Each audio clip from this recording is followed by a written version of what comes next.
everybody, welcome back to another Down and Dirty with my little bro, my little business bro, Scott. Hey, Scott, how you doing? I'm doing great, Kim. How are you?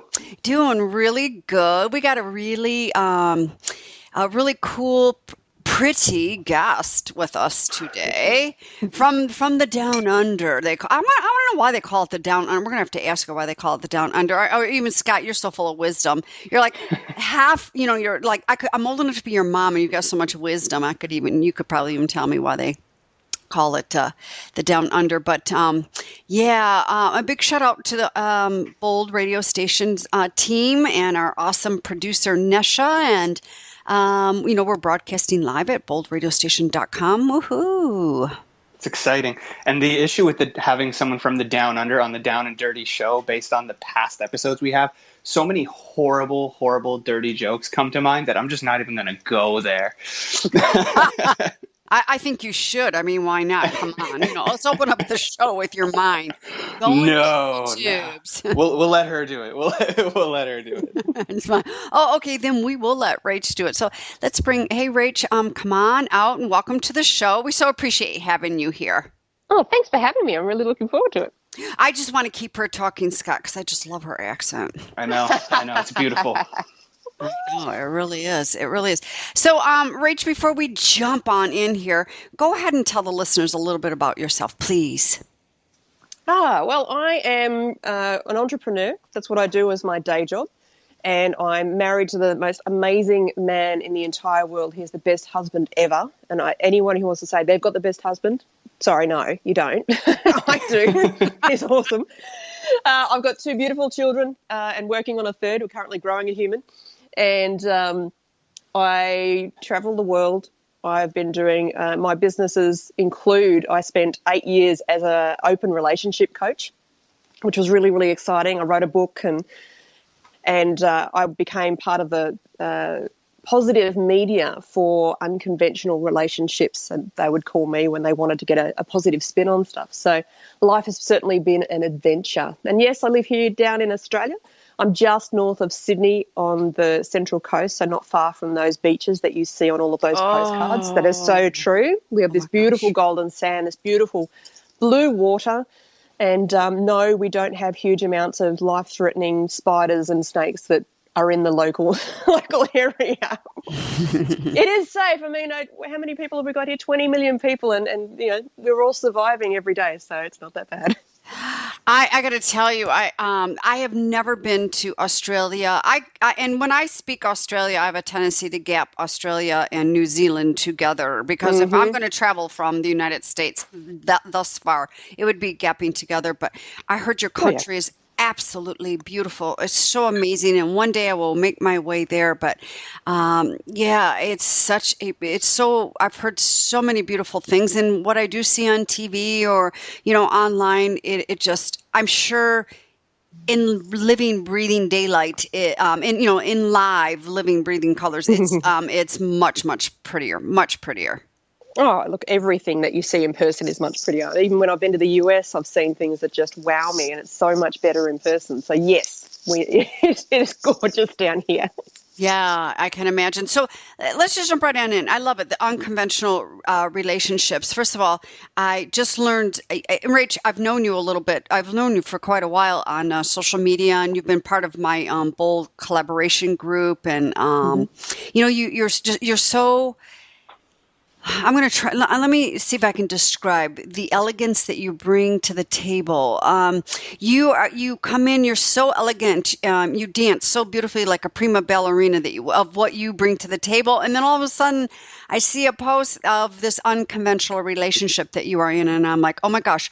That's when I went to Scott and I said, this woman I know, Rach, I had no idea, and I said, I think this is something we need to talk about because, Scott's in Canada. I'm here in the United States, and Rach, of course, you're in Australia.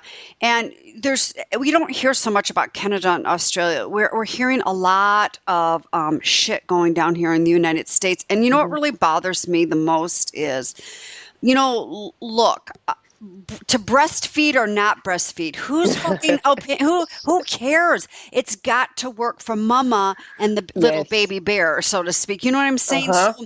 we are such a judgmental society. This whole world is in so much pain, with all this open shooting going on that we have got going on here in the United States. Yeah. And I never thought in a million years I'd see a lot of that ramp up in Europe. We've got a lot of that ramping up in Europe right now, and it's sad. So I can only imagine being in an unconventional marriage / relationship, some slack that you get. And so, I know that, you and your first husband, it just didn't work out. And, so unfortunately divorces, and then this new, beautiful, not new, but this amazing, awesome, phenomenal husband of yours are dancing it. So how does a man and a woman in a marriage, in a relationship, dance unconventionally? Well, it's not something necessarily that happens from the start. I mean, I think I've known for quite some time that I'm adventurous. I like to try new things. I do like to be on the edge of stuff and be a little bit shocking. I've tamed down in my my later years, but I think I always knew. So when I started this relationship, we started on a much more honest, open footing. And while initially, when we sort of first really started to fall in love, he said to me that he'd like it if it was just us for a while.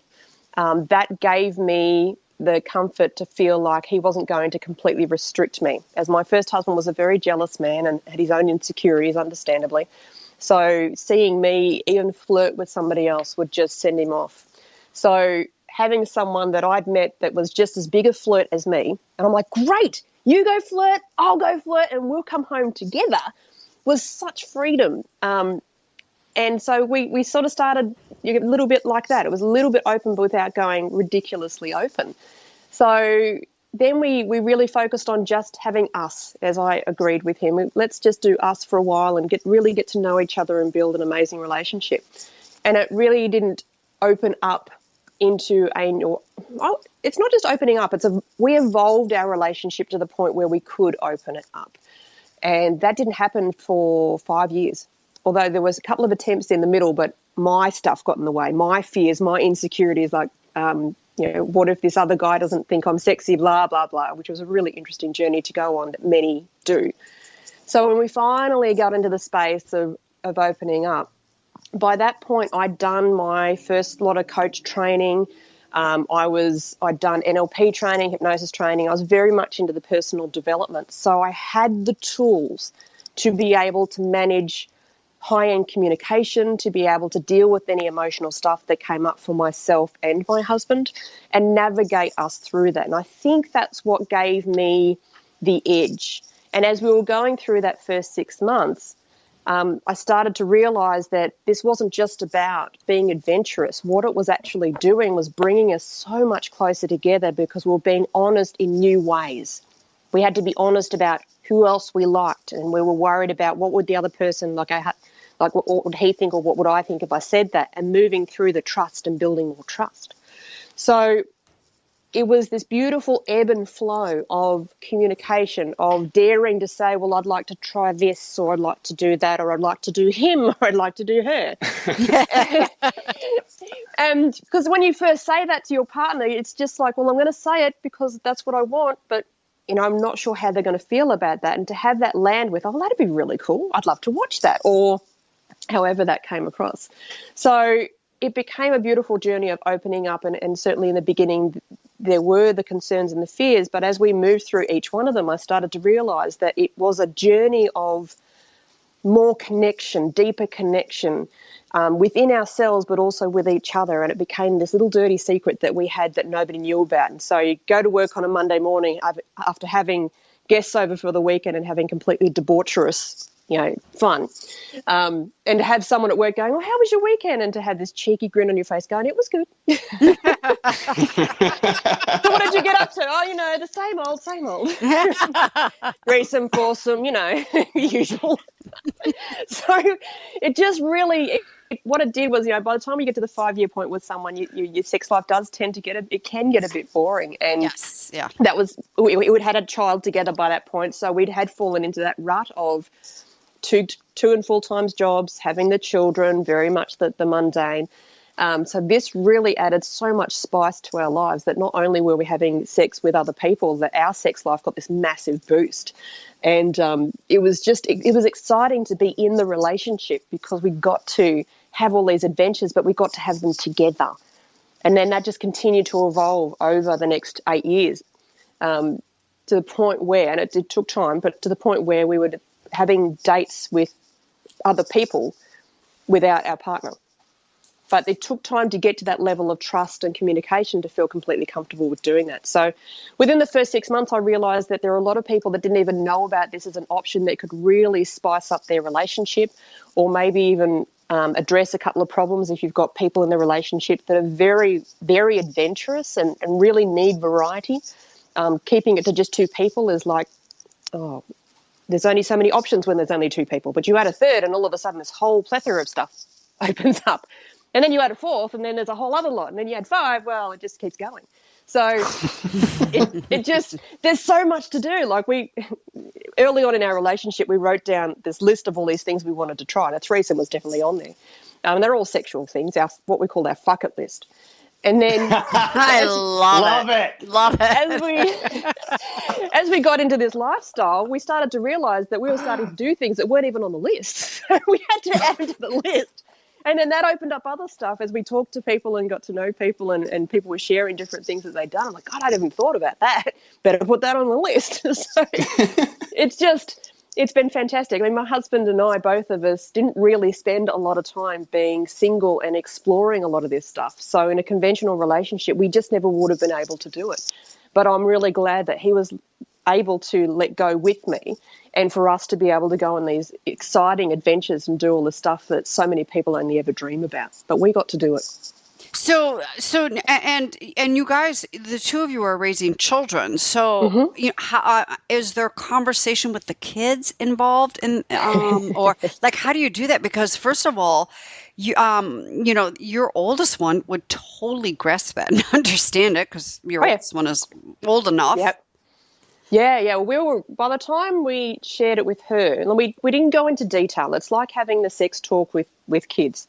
By the time we talked to her about our relationship and how it differed, she'd already done sex education at school, so she already had a grasp of that. And the only reason we told her at the time was because we were both exploring our own sexuality.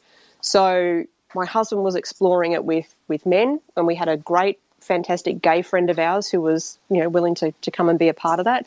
So I wanted her to be okay with seeing them on the couch and just cuddling up. They weren't doing anything explicit. There was no nakedness.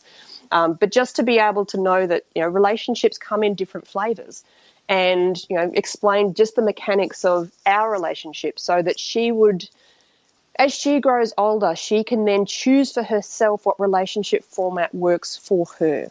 And that different sexualities or different orientations, they're all normal. They're all perfectly okay.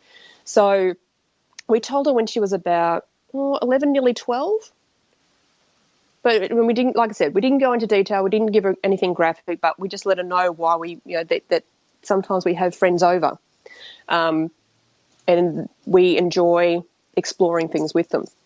And at the time, we only had a small place and we didn't have huge amounts of money, so sometimes we would have friends at home, but our bedroom was at a completely different part of the house.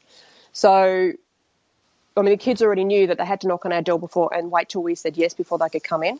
But if we had friends over, and this is my daughter, she goes, "Oh, so they're your special friends, are they, Mummy?" Yes, sweetie, they would be my special friends. So she would just know that if a little girl woke up in the middle of the night, that she would make sure that she'd come down and knock first and wait for us to come to her, which, like I said, it was a normal thing in our house to do it that way anyway, but it was just kind of a heads up for her. And that was fine. And over the years, as she got older, she would then ask more questions.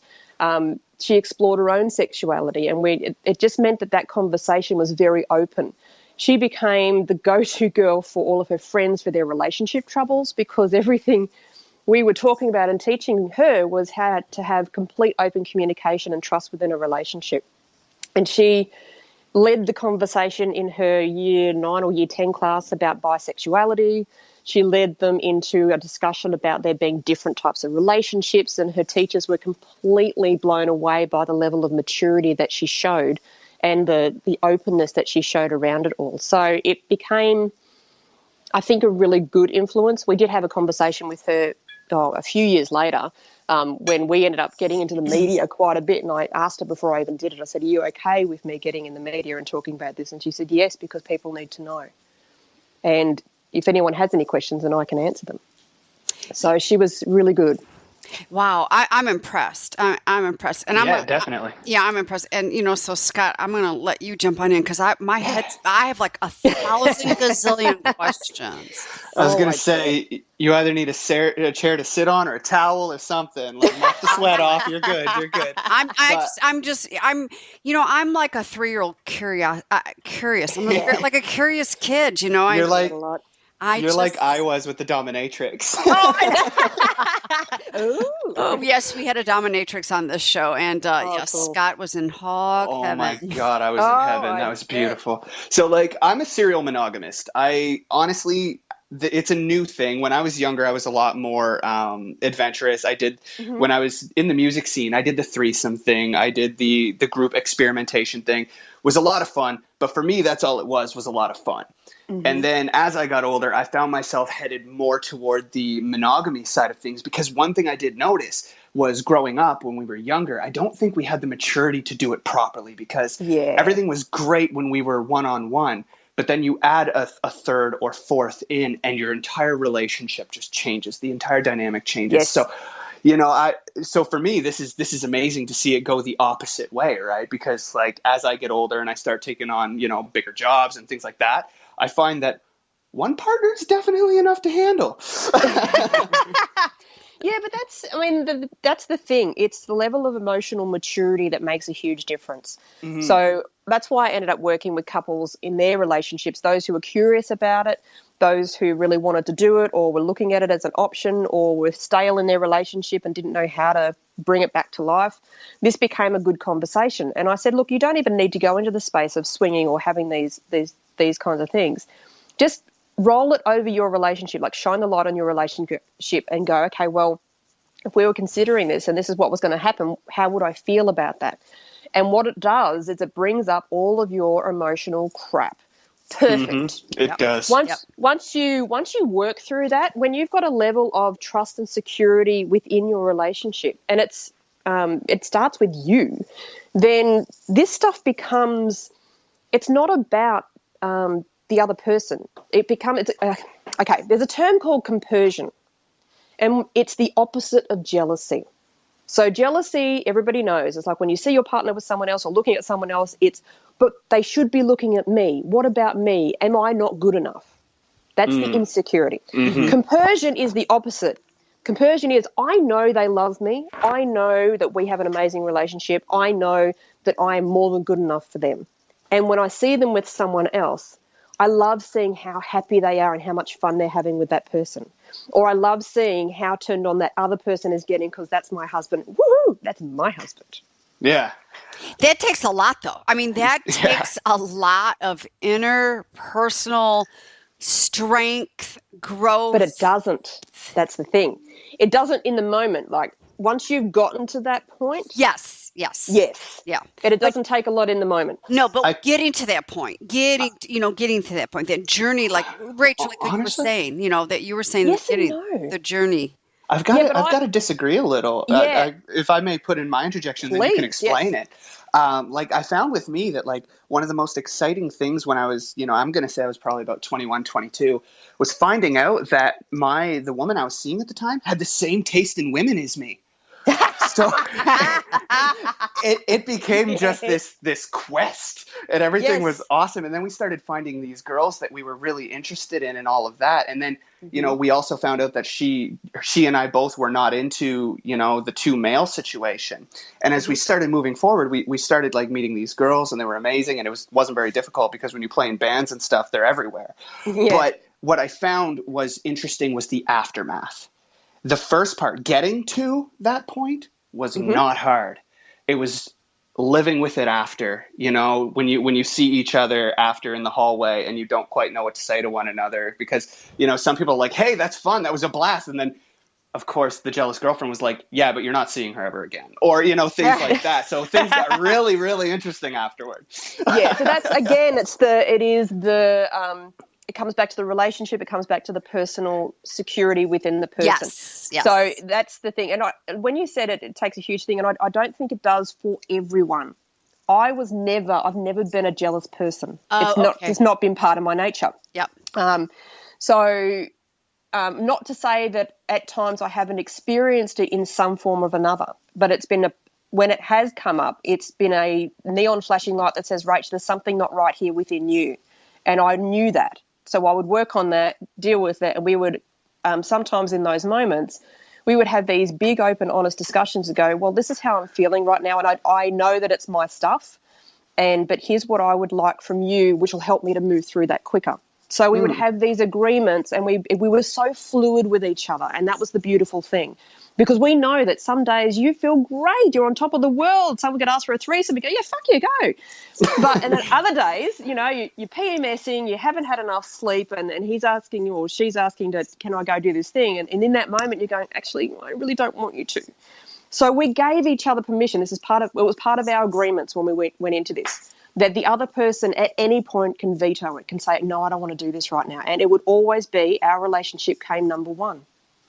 So, and the first couple of times that either one of us had to do that and the other person fulfilled in that agreement, all it did was build more trust, which gave us more trust and more security to go, okay, well, I can trust them because they followed through. I can trust them with something a little bit more. That's the bottom line. I truly believe in is when our partners follow through, and when we follow through. And what is it? Exactly. I mean, I think that is above and beyond trust. I think that's faith. And whether you're in an unconventional relationship or not, is your dialogue that you have with your husband is the premise of a very successful relationship by simply saying, look, this is what I want right now, and this is what I need from you to help me move through this. I mean, and that's communication, that's teamwork, absolutely, that's a relationship. It's all the fundamentals. Yes. That was why I ended up working with people, not just in unconventional relationships, but it gave me even more expertise to help people who are in normal relationships, because I would use the skills that we continued to develop in an open relationship in helping people to develop the same level of security within a monogamous relationship. So whether you moved into non-monogamy or not, it didn't matter. If you had these as a foundation, A, it built a better relationship, but B, if it was something that there was a part, like I came across a lot of people that did monogamy because they were too afraid that the other person would leave them if they opened it up, but part of them wanted to do it. So build a strong relationship, and that part of you that is adventurous, that maybe wants to do it, then has the door to be able to do it in a way that won't be detrimental to the relationship, but can actually add to it. Yeah. What I find interesting about the whole thing is, like, I notice, especially now, open relationships are becoming a little more, I guess, a little More less acceptable. taboo. Yeah, more accepted. Yeah. I had a girl probably, I'd say like 2 months ago, invite me into an open relationship with her. And, I actually had to say, like, were this a few years ago, I definitely would be all game, but I know who I am now, and I know that I have a different goal and a different end game. But what I find interesting is, like, before you were either single and painting the town or you were in a relationship. And now I'm noticing that the boundaries are starting to drop, the lines are starting to blur, and everything is just starting to be more about openness and acceptance. It's really interesting to watch. Oh, it's fascinating. Here's the thing, like, people think that, swingers and all that sort of stuff, that it's all about the sex. It's not. For some people it is.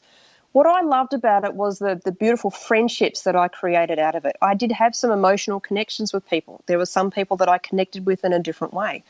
And being able to have them, being able to enjoy their company, like, it's so surreal, like the first time it ever happened. At a big party, so there's lots of people, lots of naked people. So we're all standing, well, not all standing, there's people having sex left, right and centre, but everybody's naked, right?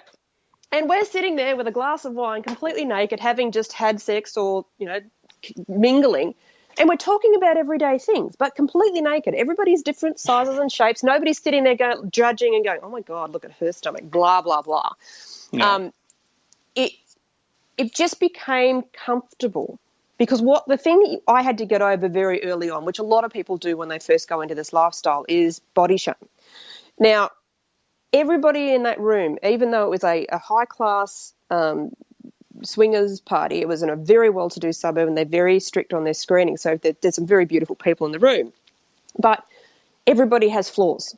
Everybody has some sort of scar or some sort of something. And what I found, which was so beautiful, was how accepting people are.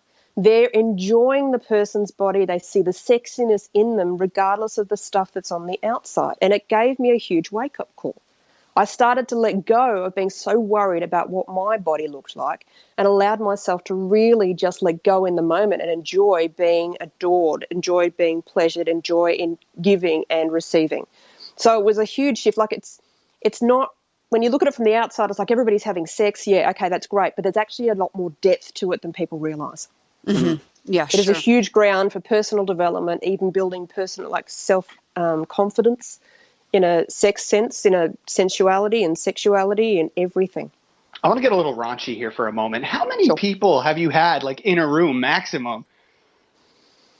Oh, there's exasperation there in that breath. Oh, man, let me count. Well, I've got to think. Well, it depends on what you want to. I mean, we've been to parties where there's been 40, 50 people there. We've been to big, massive events that are more dance events, but you can have sex on premises, which has 1,000 people, where you get to dress in those sexy costumes that a lot of people only ever wear in the bedroom. You wear to this event. It's fucking awesome. It is. It's called Saints and Sinners. It's fucking awesome.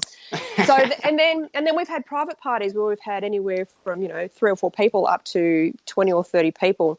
For birthdays, that when you've got a birthday party with a whole bunch of swingers, that cake gets served on the birthday girl. There's just so much more fun. Is that why they call it a birthday suit? God, yes. What they call a birthday suit. Yes. I love it. That's awesome. So, but Rach, so how do you connect with other swingers, other like-minded peeps? I mean, how do you go about doing that? Well, when we first started, we used the websites to connect with people and get to know people. And as you sort of get into it, you start to meet more people who know people. So like when we first went to Melbourne, we used the website to connect with a few people and get to know them. And then we met this one couple who had been in the scene for like 8 or 9 years, and they had a really strong network of swingers and people in that space. So they would hold a party and said, look, come along. So then we met this whole group of people. So I'm like, wow, this is awesome. We stopped needing the website after that because we were then going to their parties and then we were going to these other swingers events because I'd written the book about it. I started to get these places that would go, hey, we'd love for you to come and check out our club and do a review for us. So I got all these free invitations. It was fantastic. So we got to try out all these things. And then the big events, same thing. We'd go to the big events and have a few drinks and flirt the night away, make new connections, make new friends. So it didn't take long before we had, pretty much when we first moved to Melbourne, all of our friends that we made were all swingers or at least in the lifestyle, which was I think it's awesome. interesting that you met all of the people in like these relationships the same way I met all the podcasters I know. You start off with a website and then you just meet one person and they introduce you to another person. Yes. And it all grows the same way. Yeah. Well, you start attracting like-minded individuals once you. Absolutely. Yeah. And the beautiful thing, like what I loved most about our swinger friends was how open-minded and how comfortable they were. So we could easily go up and smack someone's husband on the butt or whatever, give them a quick kiss on the cheek, and nobody would think anything of it. There was no jealousy. There was no double looks. It was just so comfortable. We could talk about anything. Nothing was off the boards, unless the kids were around. If there were kids around and we were having barbecue family sort of thing, then we knew to behave. Yeah. We actually started coming up with phrases or terms that let us know what kind of party it was. So if it was a full-on swingers party, it was chocolate. if it was full-on family and really got to behave, it's vanilla. And then we'd have something that's like chocolate chip or chocolate swirl, where there's swingers and vanillas and in the mix, so you had to just hide the chocolate. I love it. You could That's do awesome. it like if you're in the kitchen, you can sneak a quick kiss with one of your playmates, but other than that, you just kind of had to keep it away from the vanillas, and they were always fun. That's crazy because like I can't imagine what that must be like to walk up to a random person, just give them a smack on the butt. Well, I can't imagine what that's like. I do that with a Well, it lot of wouldn't my be friends and random. stuff. But It wouldn't be random. It no, would but only there are be people you those that know. we knew. Yeah, But people that like, we know that we've. It's funny because you go into a barbecue event where all the kids are there, and or all the it's a mix of vanilla and whatnot, and you might just catch up with one of the playmates around the corner, have a quick kiss, and then back out into the room and pretend like it's all normal. It just made them so much more interesting. yeah, and like I find it funny because like I've dated girls, like I said, once I made the switch from dating these open, fun types to going to someone who's a little more monogamous and a little more on the just I want to be with you and only you type. Yeah. I literally had a girl bagging my groceries one day, and she looked up and smiled at me, and the girl I was with Yeah. went, "Oh, slut!" And I was like, "What? Really? It's groceries." I know, right? So it's the exact like yeah. it must be quite a shift. Like, And it's the same like with our friends at the time. Like that's why I loved and gravitated towards our swinger friends, because they were just so open, so accepting. There was none of that crap, and that worked really well for us. I really enjoyed that. And we're still in contact with a lot of those people, even though we've moved up to Gosford. And they're a lot of them are lifetime friends. They're just because we've got such a connection. We've seen like there's not much we haven't seen of each other, so it's easy. It really is comfortable and easy. That's really neat. The relationships that is Yeah. the bottom line, that connection, those relationships, Yes. that you build. So like, how do you determine when you're going into a party of who the playmate is going to be? I mean, are there some unspoken boundaries amongst people, or how is that all determined, if it is? Yeah. Well, I mean, every couple will have their own rules. So you don't go into any kind of party where there's a bunch of people you don't know and expect or think that, everybody is open slather. Some couples, it's only the woman's allowed to play. Sometimes it's only the man's allowed to play or whatever. So you've got to understand that everybody has different rules. So you've got to respect the rules, which is one thing I did love about that scene, is there was so much more respect. So you go into a party and it's just like usually they start with a meet and mingle. So there's drinks, there's nibbles, and you kind of mingle. And it's just like when you're single, you kind of see who kind of grabs your eye, strike up a conversation. And if it feels good, it continues. Then, when you move into the next phase, then it just kind of moves naturally. But there's always sort of a checking in, like part of the conversation is, okay, well, what are the rules for you two? Is it okay? Like you kind of ask before you kiss someone's wife or husband. It's like, is that okay with you? Is that all right? And you'll get the yes, it's okay. Go ahead. Or you'll ask the person, are you allowed to? Is that okay? And so there's a lot of gaining permission. It's part of the culture of that lifestyle is to ask permission. so you don't go big or go home right away. You're not. Can I lick chocolate sauce off your wife's stomach immediately? No. I mean, some people do, but that doesn't usually get the best reaction. No, it's quite a delicate, a very, like you said before, it's very elegant. It can be very crass, but it's done in an elegant way. There's a lot of etiquette involved without even realizing that you're being. It's just it's different. Like when you go into like Saints and Sinners, there's this big, huge. There's 1,000, 1,500 people that go to this event, and they're all dressed in their sexy, like really sexy, like almost nothing sexy outfits, depending on the theme. And it is the safest place to be in comparison to going to a nightclub and wearing very little.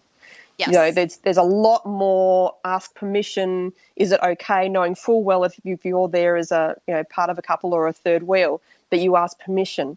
So it's just and no is no. It's such a big thing in the whole lifestyle. As soon as someone says no, it's a no. There is no but or trying anymore. It's just a no. And in most cases, I mean, there's always the bad apples.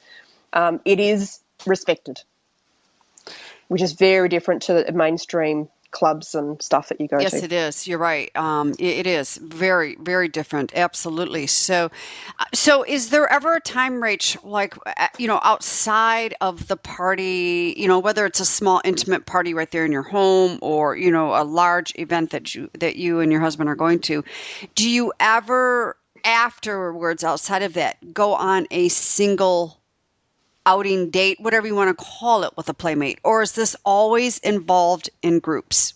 It depends on the couple. Like for us, yeah, we were happy to go and do coffee dates, and eventually we allowed each other to go on full on like dates alone with someone else while the other one stayed home and took care of and played with kids. But we had to evolve our level of trust and build our level of trust and security within ourselves in our relationship for that to be possible for us. Others couples start that way, continue that way. Every relationship is different and defines their own rules.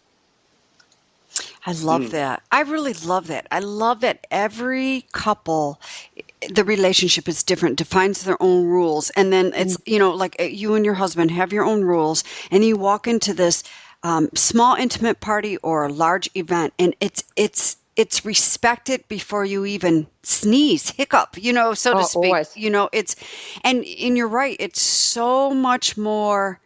That's how life should be. I mean, now I'm going to start shitting all over everybody, but seriously, that's how life should be. I mean, even, for our kids that are turning, here the drinking age is 21, going out to the nightclubs and, wearing their favorite, Saturday night nightclub outfit. And you get a little bit of alcohol involved with these kids, and then it just goes a little too far. And it's like you said, these kids, I mean, a girl says no, and it's, well, what do you mean? And it's challenged as opposed to no is no, and there's no other. Yeah. That's it. Period. Move Yeah, on. it's disgusting. Yeah, It's disgusting, honestly. yeah. Like I'm Absolutely. actually ashamed of men, especially like you see it a little more. I feel like this is going to be quite a statement, but I feel like gay men are so above and beyond where I love gay men. straight men are. Yes. But Love like gay men. Yep.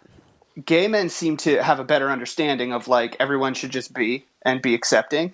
But like Yes. I've been to clubs where like straight men are in groups almost like dance floor raping a girl, and when you step in to get in the way, they basically, like, I've been in fist fight. I won't go clubbing anymore because I've gotten into fist fights over stuff like this. Like I've gotten roughed up It's over ridiculous. people's inability to accept the word no. So like you would think that in these open, any quote unquote anything goes type of parties, that anything legitimately goes, but it seems like the respect is there and the just the willingness to accept one another is there. So that's kind of neat. Oh, big time. And it's kind of like I wish that those lessons could move out into the mainstream, but it's going to take quite some time for that to happen. But like you mentioned, gay men are fantastic. Apart from being afraid of vagina, but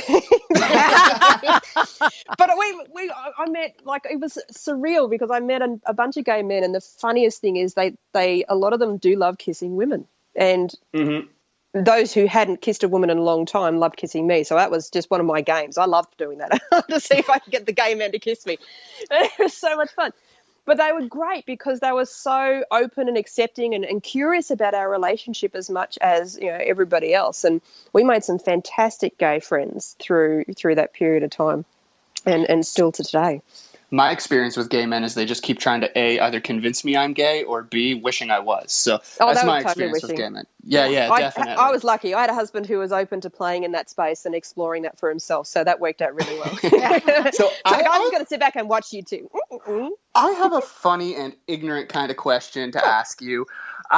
Before we jumped in this, I was looking at your profile picture. And you guys look so happy. You snuggled up. Your heads are together. You're smiling. It's gorgeous little picture. How many dumb people come up to you and be like, "Oh, but you look like a normal couple"? Do you hear that? Do you hear that? I love Yes, and yes. And I think when I was out there, because I wrote the book and did all of that work under a pseudonym, because initially when we stepped into that space, I was afraid of judgment. I was afraid of what people would say. I was afraid of how it might impact my husband's work. I was afraid for the children. So I did it all under the pseudonym Chantel Austin. And I made a point to stay looking normal. Anytime I was on TV or being interviewed or any of that sort of stuff, I always dressed normal. And that was the one thing that really opened up people to the idea of having this conversation, is because I looked so normal.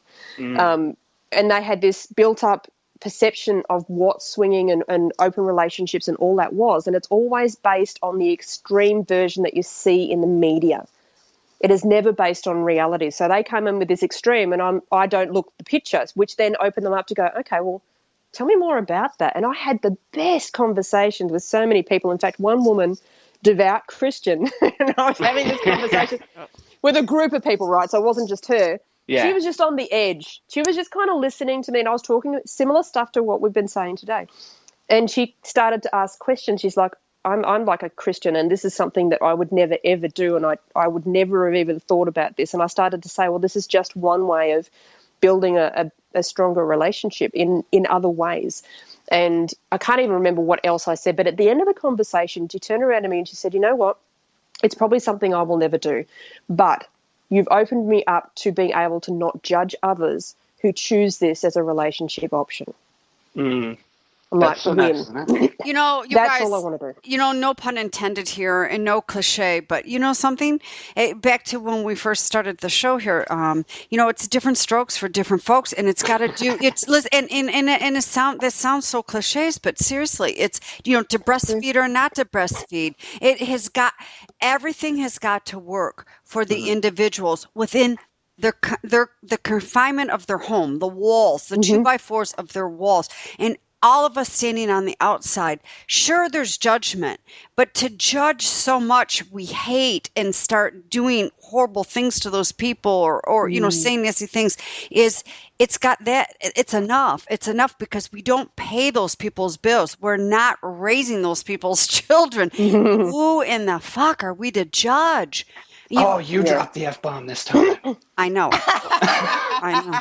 I feel so good about that. I break waited it a now. whole episode and you did it first. Yeah, you have not been waiting. Come on. Oh, that's hilarious. I was waiting for you to do it, Kayla. I've been holding back. Oh, for fuck's sake. I'm usually the first. Letting it rip, and I'm loving it. I'm usually the first one. So, like, I will say, though, that, like, a devout Christian actually surprised the shit out of me when I was walking in my sister's city. I went to visit her, and her husband and I went to, like, an outdoor cafe for coffee, and I was wearing this, like, skin-tight shirt that said, "Stay sexy, stay hungry, get laid."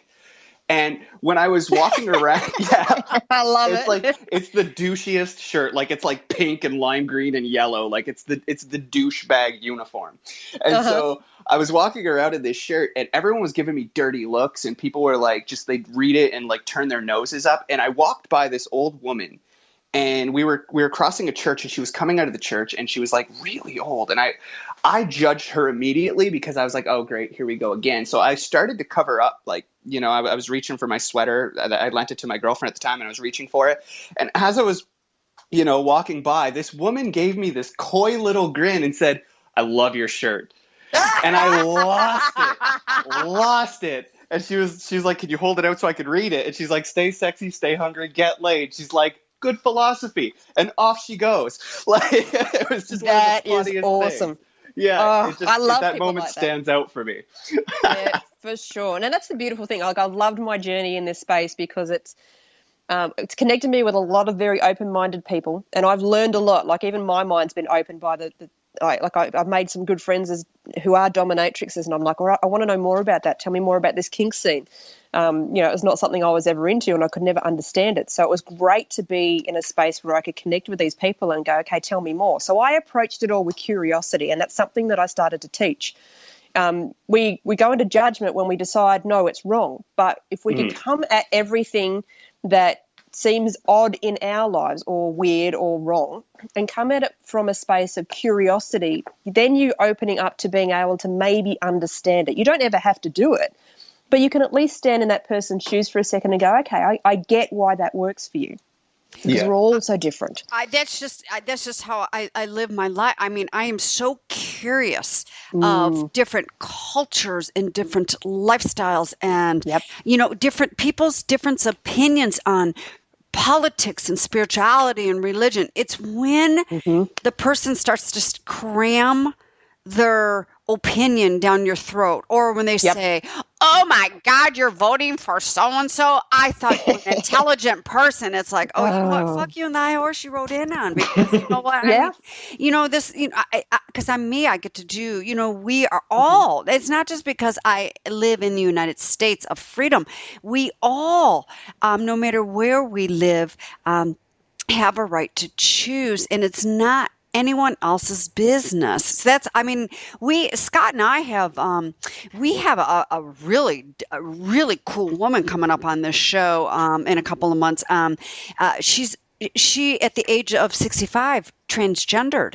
I am Wow. so Yep. curious how a person lives like that, so horrifically broken, maybe, for Wrong. lack of better words, on the inside, and what the psychological stuff that they go through, and then to make that choice on that painful transition to finally live a life of lower stress, lower blood pressure, lower Hmm. the whole thing.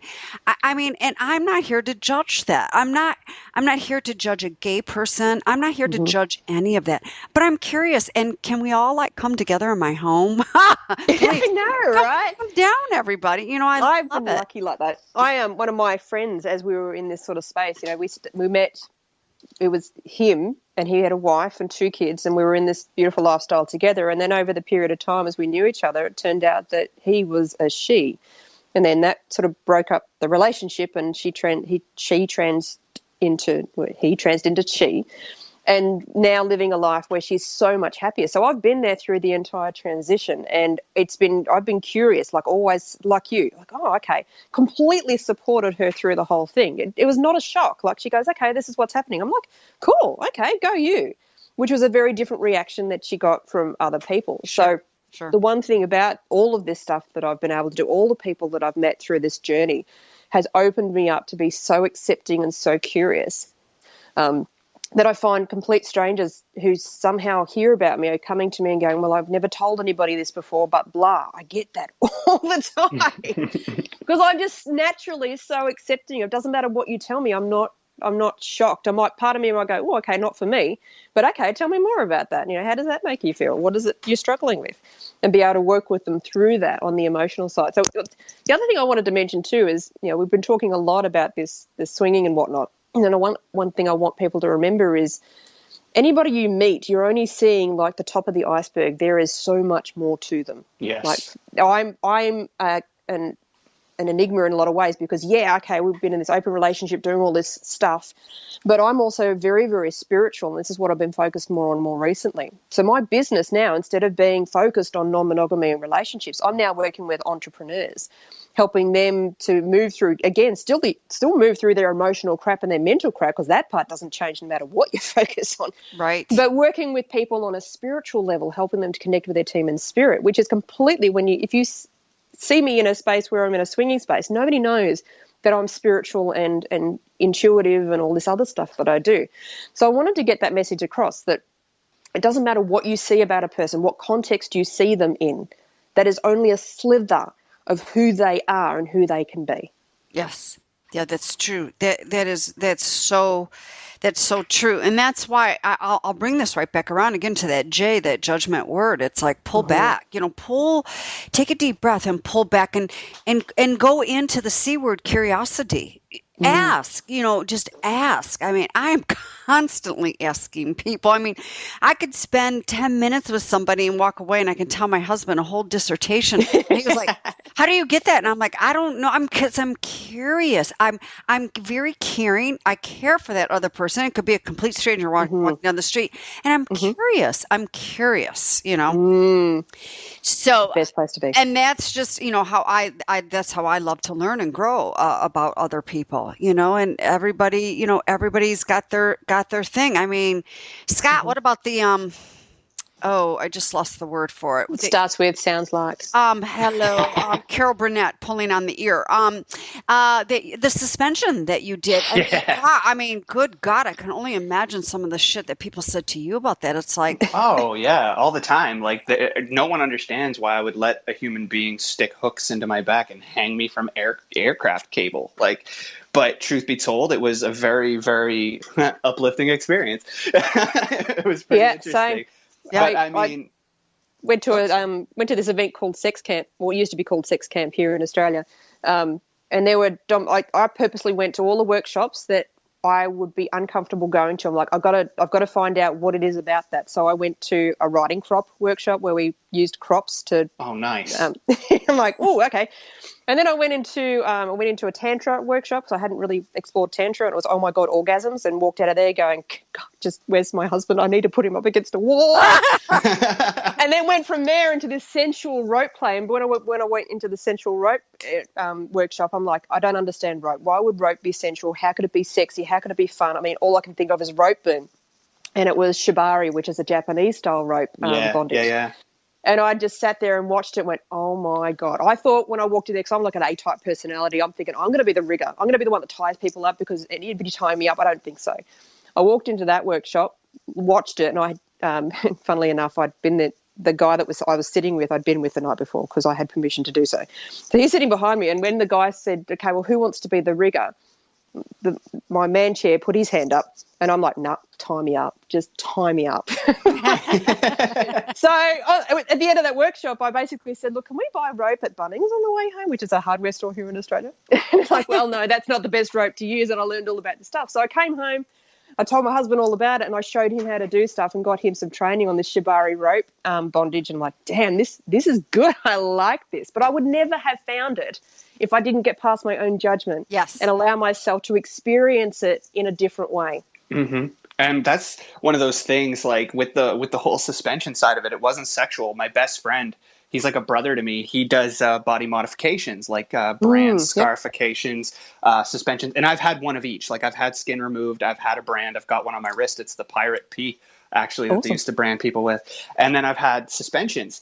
And it was one of those things where just people could not wrap their head around it. But what people don't understand, and we only found out this about me a couple of weeks ago, my business mentor decided to shout it out in front of 1,500 people that I have a kink factor.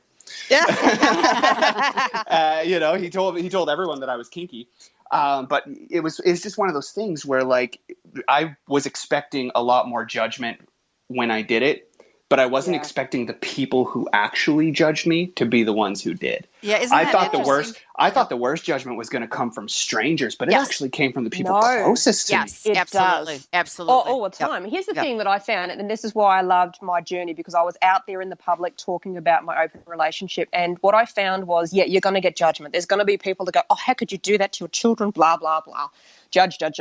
But what it did was it made me a shining light for those people who were really curious or needed help or were in that kind of relationship, to have someone to go to talk to. And so I was fascinated that every time I did anything public or talked about my open relationship or we tried this kinky thing, I would have people messaging me going, oh, God, I'm into that too, and blah, blah. Interesting. There are more people doing this stuff than you realize because they're just not open about it. But when you're open about it, you give other people permission to explore it or be open about it too. Yes, absolutely. Absolutely. And that was a beautiful gift, something I didn't realize I was able to give until I was in it. Now, if you ever have a down and dirty party at your house and we get all the guests on, Rach, it's going to be chocolate swirl, but you can spank my butt if you want to. Oh, I'm in. Yeah. Oh my God, he's gonna have the dominatrix here. Oh, God, right, I'm bringing a paddle. Bring a riding crop. That sounds fun. Okay. Yeah, they're fun. They are good fun. Yeah. Oh my God, Scott, you would be in heaven. Anyways, we are almost at the time. I knew this was going to be. That went quick. Way too fast. Rach, let everyone know how they can get in touch with you. Yeah, well, I'm not working in that old space anymore, but you can find me on spirit4success.com. I do still work with people privately, coaching and working with people in their relationships and moving through and accepting sexuality and all that sort of stuff. So if that's what you want to talk to me about, I still do that stuff. I just don't talk about it necessarily on this website. But yeah, Spirit for Success, where we work with entrepreneurs, we work with connecting people with their own spiritual team and all that sort of stuff. So that's where you will find me. Awesome. That is so wonderful. So anybody, regarding to the two of you, especially my lovely younger co-host here, any last departing words from anybody? I think I've said everything I needed to. Oh Whitney my beat me, God. show me you care. Really, There's Scott? some writing props in the You're going to say future. that. Oh my God, Scott, that is too funny. I don't think you'll ever get to a point where you have said everything. No, I won't. Nah, there'll always be something new, something else. Always, You know what always. Yes. I really like to say here is something you just said, Rach. You know, it's you gave the permission when you started talking about it, when you got into that space, you gave the permission for others. You know, Yes. I just spoke at an event a couple months ago, and it was an all women's event, and I got up there, and when I talk, I don't speak with the intention of saying fuck. I just don't. But I use it, and I use it openly, and I don't care who is around. I don't do it around people's 3-year-old children out of No. complete respect, but around, the adults and stuff. And I ended up, when I was speaking, it just came out. I ended up dropping the F-bomb, and you should have seen these 42 women sitting in front of me. The majority of them were like, holy shit, did she just say that? And rock on, she gave me the permission Yes. for me to do it. And I also had a few that couldn't look at me for the rest of the day. And that's okay. Oh, That's their stuff. Yeah, and that is their stuff, but we have to lead. We have to step up. And it does give people that permission to go, well, shit, man, if my sister over there is doing that, fuck, I'm going to do it. And now Yeah. it all goes back to the classroom. In school, should I ask that question? Oh, no, get that whole thing going. That's such a stupid Yeah. question. I don't want to be judged. But when you ask it, it's like, oh yeah, I was thinking that too. It's amazing what comes out of the woodwork when we open up and when we lead. So many others step up into that leadership role, and that permission is given. And once that permission is given, often what I find is that it's something that they're judging on themselves. So the second you go, it's okay. It's not everything's normal as such, but it's okay. You're allowed to feel that way. You're allowed to desire that. Then it's like this huge weight gets lifted off their shoulders. Like, oh, I can? I'm not a freak? No, you're not a freak. And if yes, you are a freak. We love your freak. Put your freak out there. Fuck it. Just go. It's so, giving them permission to really explore and be who they are on every level, in every way. Well, again, we live in a society, we live in a world where that is not allowed. I mean, I'm really watching this. It's changing. Yeah, and it is changing. It is evolving. I agree, but I'm really watching this with, with this presidential election here in the United States, and we're making double history. We have finally have a woman running for president, and we also have a non-politician running for president. I mean, there's double history going on here, and people are like, oh my God, he's not a there's so much stuff that we are supposed to get up, brush our teeth this way, wipe ourselves this way, shower this way, to get in the car to go be this way. And when you bust out of that, it's like, you're weird, you're a freak. Oh my God, Scott, you suspend yourself from, it's like, you are a fucking freak of nature. I mean, no, hell yeah. no, it's not like hell yeah. But Fly that freak flag. Yeah, it's different strokes for different folks. And Although I will say, you should continue wiping yourself that way. That's that's the one thing you should keep doing the way people tell you. As a girl, that's probably a good idea. Forward, backwards. Oh God, we gotta have a show on this one. Forward, God. But it's just. I mean, it was just recently. I left and went to Costa Rica by myself. Do you know how many women said to me, "Oh my God, you are so brave," and I'm like, I am. I'm just getting on a plane and going into another country for a 5-day reprieve. Yeah. The internet, my husband, and everything. Yeah. It's like, okay, I'm brave, but it's whatever. And I had there was a man and a woman, second marriages, were staying at the resort, and he said to me, wow, your husband is okay with that. And I'm like, He what? let you? Yeah, it's like, what's there not to be okay with? I mean, what? I mean, unless my husband wants to end up 6 feet under, of course he's okay. He gets a break too, Yeah, right? I mean, he was kicking me out of the house. I mean, come on, please, Hmm. so it's so different, everyone's perspective and different strokes for different folks. Excuse the cliche, but No, all seriously, good. I'm going to live with that cliche because we have got to stop judging and allowing the curiosity. Oh God, Mm-hmm. yes. Amen Well to said. that. Yep. Well said. Yep. So, Rach, thank you so much. I know we caught you in the morning time, and oh my God, you're pregnant. I'm so excited for you. Wow. Well, thank you. Yes, so it means it's just hubby and I for a while, which I'm quite happy with. We're at a stage where now we're not really out in the open relationship space, but it's not necessarily forever. It's just, you know what, right now, this is what we want. So we're quite happy with adding to our family. It's very family oriented right now. We're very, very happy. Isn't that cool how you can dance and you can weave and Yes. dance Fluid. like, it's about family right now. So this is what we're going to decide to do. And, Yes. and prior to the family, this is what we decided to do. And, it's about you. It's about you. And I'm going to say this. I say this about a couple of people I'm connected with on social media. It's about you and your hunka burning man of a husband because he Oh is God, yes. handsome. Oh, he is. Must sexy man. So thank you so much for joining us. We really appreciate you sharing this. And Scott, I hope that you and I were able to provide some light around the unconventional relationships for some people today. Just, create some education for lack of better words, Yes. Yeah, I learned a fuck ton. I'm down with this. This is a good show. You know, Excellent. I'm going to challenge you on one show, Scott, to see if you can go through a whole show without saying fuck. I almost did this time, and then you dropped the bomb and gave me permission. Oh, stop. We have a lot of fun on this show. But Rach, thanks again.